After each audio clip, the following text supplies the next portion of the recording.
Holy City Center Radio is episode 105, and I am your host, Christian Sanger. Today is Wednesday, April 5th, 2023. That's right, April 5th, episode 105. And the theme of this episode is 5. Why? My alma mater, the University of Connecticut men's basketball team won their 5th national championship on Monday evening. I'm still riding high off that victory. There's not much better than that. Gamecocks fans, you've had your women's team win, you get it. Clemson fans, you've had your football team, you get it. Not much better than having one of your favorite teams win a championship. It's even a little bit sweeter if it's a college championship and the school is, one that you went to. A lot of fun. As I've mentioned previously, the school, besides me going there, means a lot to me. Before I went to school there, I was a huge fan of the basketball teams, both the men and women, as a kid, and it's continued on into adulthood. My family, big fans as well. So each one of these is special because of the ties and how long we've cheered on the school. The fact that I went there, graduated from there, and made some of my most favorite memories of my life there and had the time of my life when I was at school there, and going to campus before and after my time there as a student. So it's just special, and also because it ties in with my family and how it's something we all share together. It's a lot of fun. Like I've said before, I know sports are silly, but it's a source of some pride and some just great memories and happiness. So loving it. um already seeing articles about, hey, who's going to win next year, who's the projected top 25. And although it's nice to see that they're saying that UConn will be back up there next year, playing well. Just enjoying this right now, and gonna enjoy it for a little bit. So definitely just going to silently enjoy. Don't worry, you all won't be subjected to more talk about college basketball, my school specifically. But yeah, I appreciate you putting up with it, and I'm sure you all understand the excitement and fun that goes along with your team, doing well and winning a championship. So with that, we'll move on. I'm not going to bore you anymore with that stuff because there's plenty to talk about in the news. And of course, the biggest news is on the national level, and that involves a former president. The indictment returned last week by a grand jury against former President Donald Trump has been unsealed. We now know some of the details. As I'm recording this, Trump is on his way out of New York. It's all completed, but I haven't been able to see, nor am I going to read the entire thing, I'm sure, but I've not seen the actual indictment. I don't know all the details that by the time you're hearing this, you're probably aware of, but as the time of recording, this is where we're at. And I wouldn't dive too deep into this anyway. It's going to be a long process. And there's going to be so much commentary and all other platforms, but we'll just quickly kind of run through what happened. So the indictment was unsealed. We knew some details, and some of that is come out thanks to the press and working their sources. The former president pleaded not guilty to 34 felony counts of falsifying business records. So 34 total counts, all of which are felonies, revolving around falsifying business records. And yes, Trump pleaded not guilty to all of them in a Manhattan criminal court on Tuesday afternoon. The investigation, for those who don't remember, it stems from a hush money payment made to adult film actress Stormy Daniels during the 2016 presidential campaign. As I mentioned, a lot more is going to come out about this. Some specific details about what exactly the felonies are, what the plan is for the Trump team from here. There's going to be some press conferences that were scheduled both by New York Attorney General's office, and Trump himself is going to have one in Mar-a-Lago. So I'm sure there's all sorts of other news that if anything super significant happens, I'll certainly talk about it on Friday's episode. But until then, go check local and national news sources for more information. All right, moving back down here to South Carolina, one of the attorneys for the mother of Stephen Smith, who is the Hampton County teen whose 2015 death was recently ruled to be a homicide, has confirmed media reports that Smith's body was exhumed and examined over this past weekend. You may remember Smith's death was originally proclaimed to be the result of a highway vehicular manslaughter.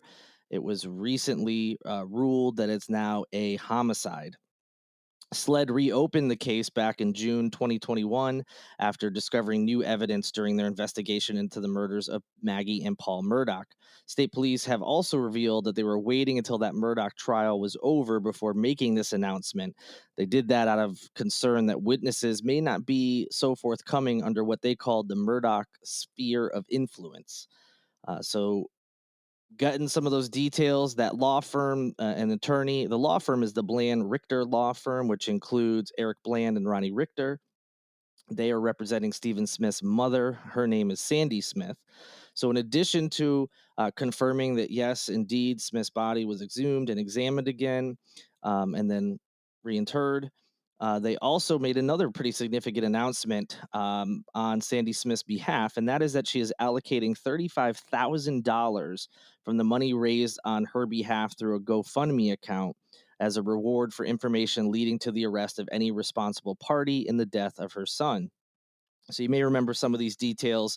She set up that GoFundMe, which was originally set up to help her pay for legal fees as well as the cost of having to exhume her son's body and to have a another autopsy or examination done on it. She raised way more than the goal.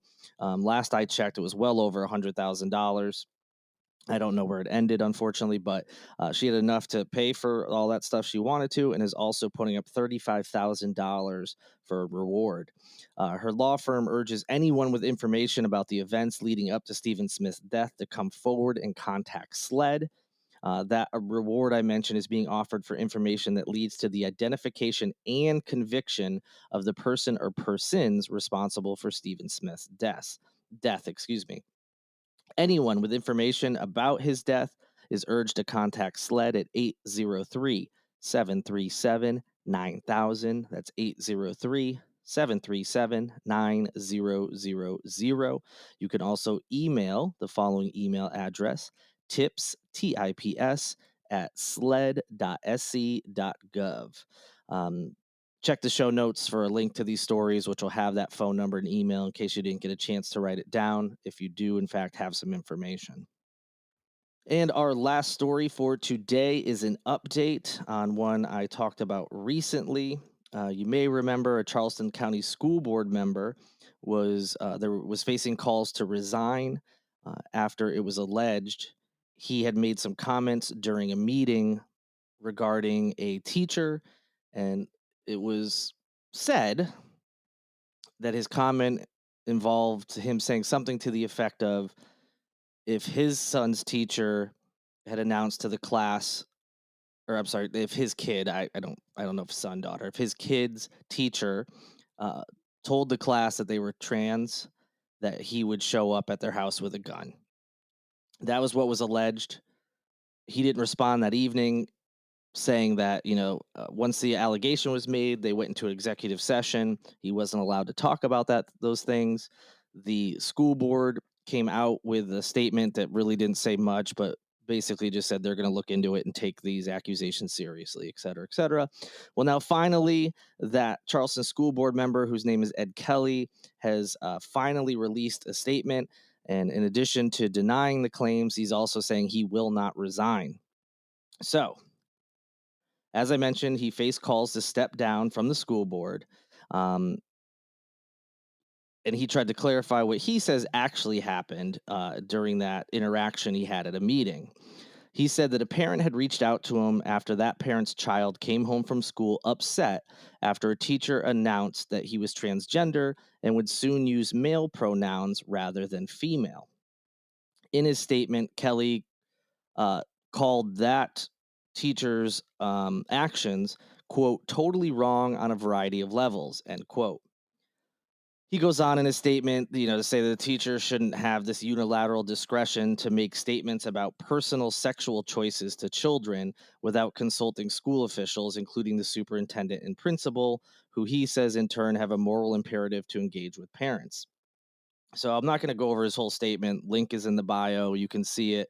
But in addition to denying some of these things, and I will touch on the denial of the comment itself, but this his statement is just littered with things like this, which once again are showing his bias. Now, maybe he didn't make that horrible comment about showing up at a teacher's house with a gun.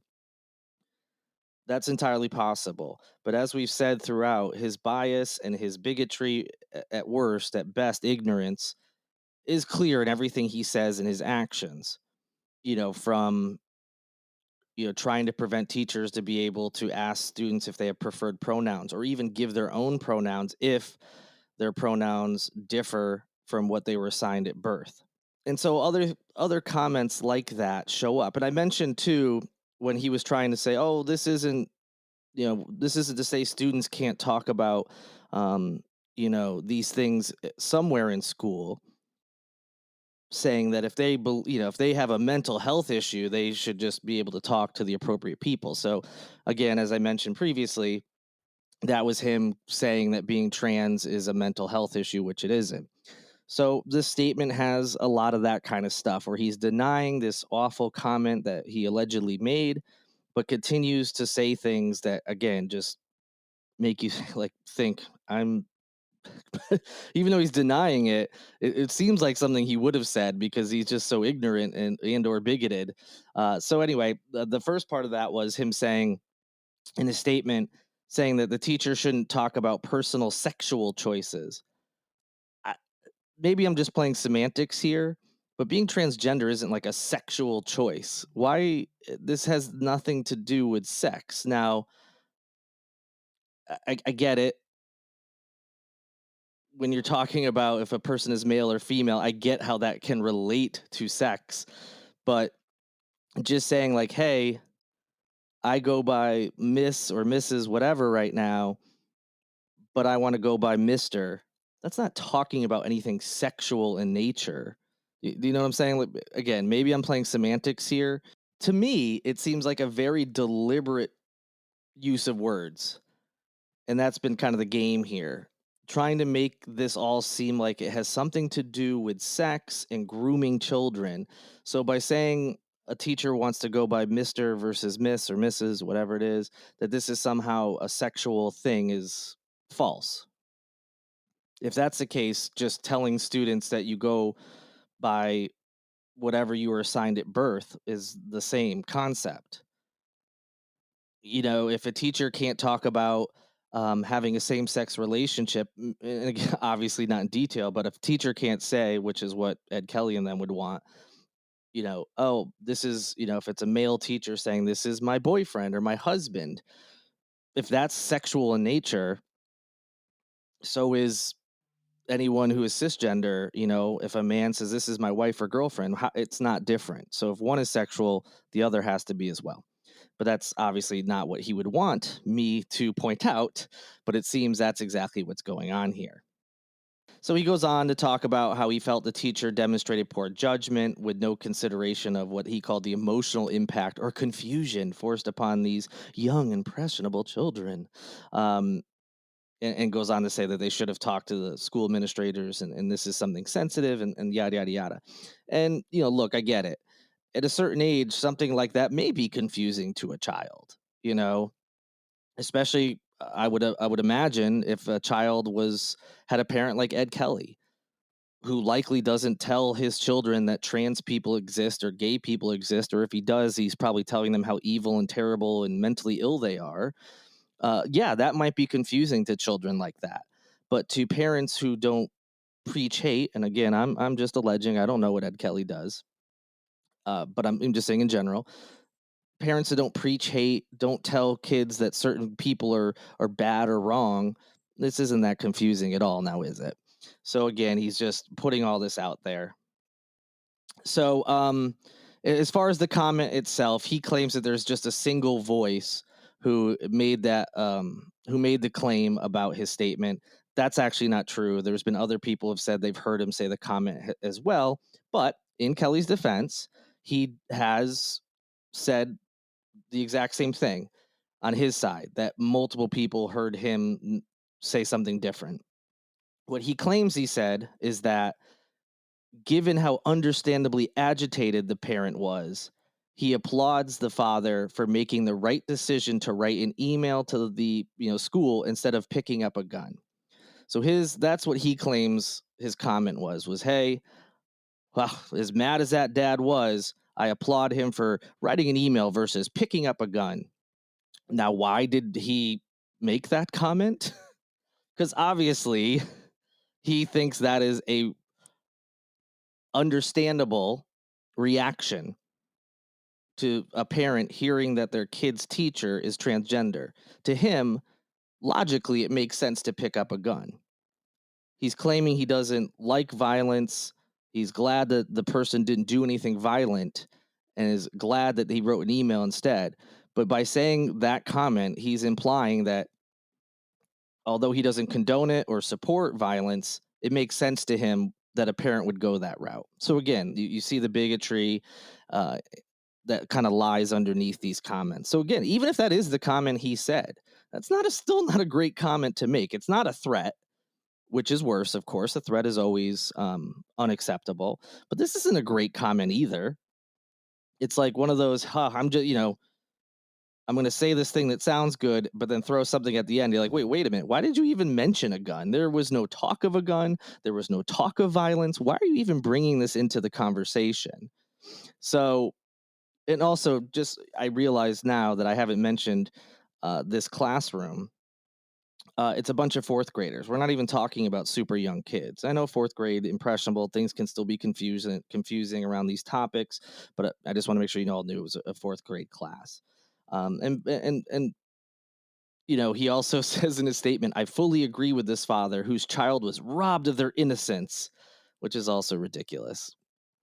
Um, people aren't a monolith. People respond to things differently. I get that. Maybe there are some kids who have a hard time, but again, there's probably kids who have not been told about the types of people that exist in this world and how not everyone's the same and how not everyone is straight, how not everyone who is born with a certain whatever gender they are assigned at birth is not necessarily what they feel as they grow up that they are.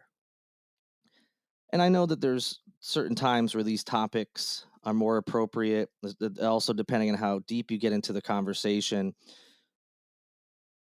But by and large, children are pretty understanding of things. They pretty much will just believe what adults tell them to a certain age. So if you're telling your kids, like, hey, you should treat everyone equally, yes, you have a mommy and a daddy. Some parents have a daddy and a dad. However you say it, kids are gonna be like, okay. You know what I mean? Like, as long as you're not getting into the actual nitty gritty of sex itself with kids who are you don't believe, if it's not age appropriate, what is the big deal? If you're, that's the part I don't get. The only kids in fourth grade who would just be blown away by this and who actually had their innocence robbed would be people who have parents, I would think, like Ed Kelly. So, anyway, so that's his side of the story. That's the comment he claims he made. Um, that's all he had to say in the statement, but he had to go in and take these little digs at the teacher and try to explain himself, which just to me makes it seem like maybe he did say the comment and he's just trying to like rev up people and be like, see, look at all these terrible things and throwing stuff out there that's not true.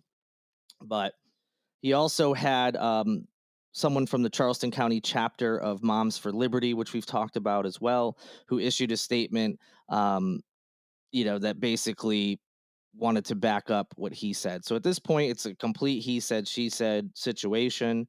Uh, so who knows what was actually said? Again, I don't think either comment is good. Obviously, a threat is worse. I don't think his comment, again, why no one mentioned violence or guns. Why would you bring it up unless it was already on your mind? And there's something that you would indeed do or understand if someone did decide to do that. So not great. And I wish he would resign regardless. He's not going to. These types of people don't do that, especially, since he's denying, what he said. But just, again, read between the lines, devil's in the details with these things. When you see the comments they make and the little additions to sentences that start out good, you start to see again ignorance at worst or ignorance at best. bigotry at worst. Um, so I would imagine, unless some new information comes out or some kind of proof of either way, this story is just going to kind of fade into the background. People still may bring it up, but I don't see it going anywhere at this point. So that'll do it for this episode of Holy City Center Radio. Like I said, if there's any big developments in the press conferences today involving Donald Trump, I'll be sure to talk about them on Friday, which will be the next episode. And we'll also have whatever other news is going on over the next few days. Thank you so much for listening. Be sure to like, subscribe, review, whatever you can on whatever streaming platform you're listening to. And also, if you want to support the podcast in other ways, you can go to holycitycenter.com/shop, where you can buy merchandise, or go to patreon.com/holycitycenter. I want to thank Lindsay Marie Collins with LMC Sound System for producing each and every episode of Holy City Center Radio, and Tyler Boone, whose music you hear in each and every episode as well. Can't wait to talk to you on Friday. Hope you all have a great rest of your week. And until then, good night and good luck.